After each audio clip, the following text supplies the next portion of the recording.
Sometimes in your life, your success is hidden in what you are about to avoid or what you are unwilling to take responsibilities for. I left school in the year 1999. Officially graduated in 2000. And guess what? I was taking a walk around a place called Bale Street in Ajegunle. Ajegunle is a densely populated area in Lagos State. And what did I see? I looked to my left and I saw a place called Niger Motel, and they saw 15, 14-year-old girls who were prostituting. I started complaining. Why is government this bad? How come nobody's taking responsibilities? Blah, blah, blah, blah, blah. But I got to my room. As I knelt down to pray, I heard a voice say to me clearly, there is something you can do. And I was like, no, wait a minute. I don't have money, because I'd always thought that to take out a prostitute from prostitution, you will need a lot of money because money is needed for rehabilitation. And you know what that voice said to me? It took me back. So many years before, when I was in high school, how we used to have girls out. A girl you've never met before, you never knew before that day. And you would ask her out. And sometimes you would end up in the bedroom, and that was very bad. But that was what we were doing. It meant I had the gift to persuade people and move them in the direction where they should go. So guess what happened? The following day, I was disguised as a customer back to the brothel because I could do something. Right? Because God does not need what you do not have to make you into what he wants to make you into. So I disguised, went back as a prostitute, as a customer, and I pretended I was looking for friends, and I started asking them for their names. So they would tell me, my name is Gloria, my name is Mercy, and I was using their names to inspire them to get to know why they were involved in prostitution. Guess what? Some of them chased me away, but I was back the following morning, took my breakfast, lunch, and we ate together. They began to trust me. Guess what? Some of them started calling me their pastor, and gradually we began to move people out of brothels back home to their family. The amazing thing about it was we became so successful that we became a threat to the owners of brothels that they had to ban me. As they banned me from one brothel, I went to another. It became what I was doing every day. I wasn't the government, but I was also the government because I had to take responsibility. Now, my first ever TV appearance came from someone who had what I was doing, and he was so impressed.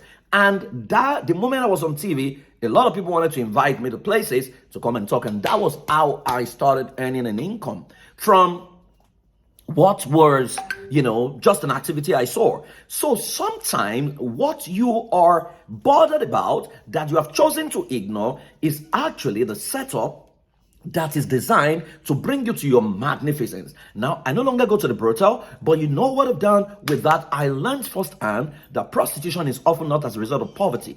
Prostitution is an identity crisis, because for those girls to spread their life for 11 men every day to break even, something must have gone wrong fundamentally with their identity. I learned a lesson no school could have taught me from the brothel, and those girls taught me marketing lessons no other person would have taught me, and they were very real with themselves. When it was time to pray, sometimes they would share their prayer points. God, send me 10 customers so that I can break even, and something like that. I will laugh about it.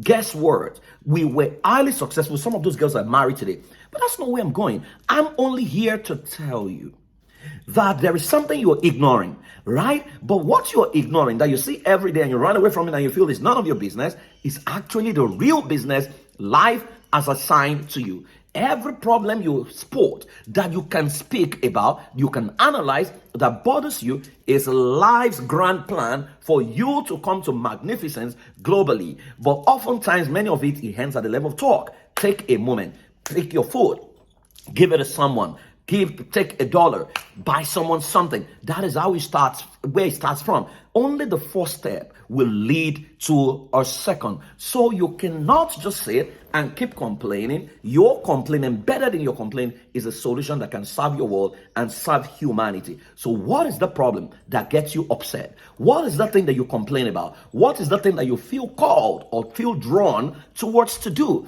but you are complaining about you don't have money? Let me tell you this, any problem that you cannot reduce to the nearest $100 is an irresponsible problem, right?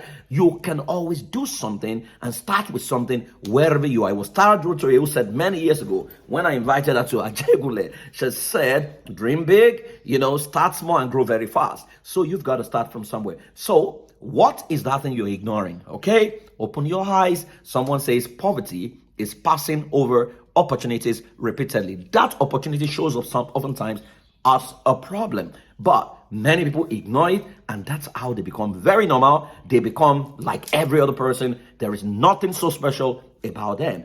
I keep responding to every problem in the family life space I see, and that's what has taken me to a place right now that globally people want to invite me. Now, I started way back from Ajegule. If I had not responded to those girls in the brothel, I would not have observed child sexual abuse problem. If I didn't respond to that, I would not have spotted parenting problem. If I didn't respond to that, I would not have spotted family life crisis, and I would not have created family system engineering, which is one of the globally recognized certification programs for family life professionals. I wouldn't have done all those things if I didn't respond to the first problem. So go ahead, respond, because that problem that you are ignoring is the seed that has a need of forest that can redefine your life and make you great forever. I hope this has helped you. This is Praise Forward. I'm a savior, and I love you. Bye-bye.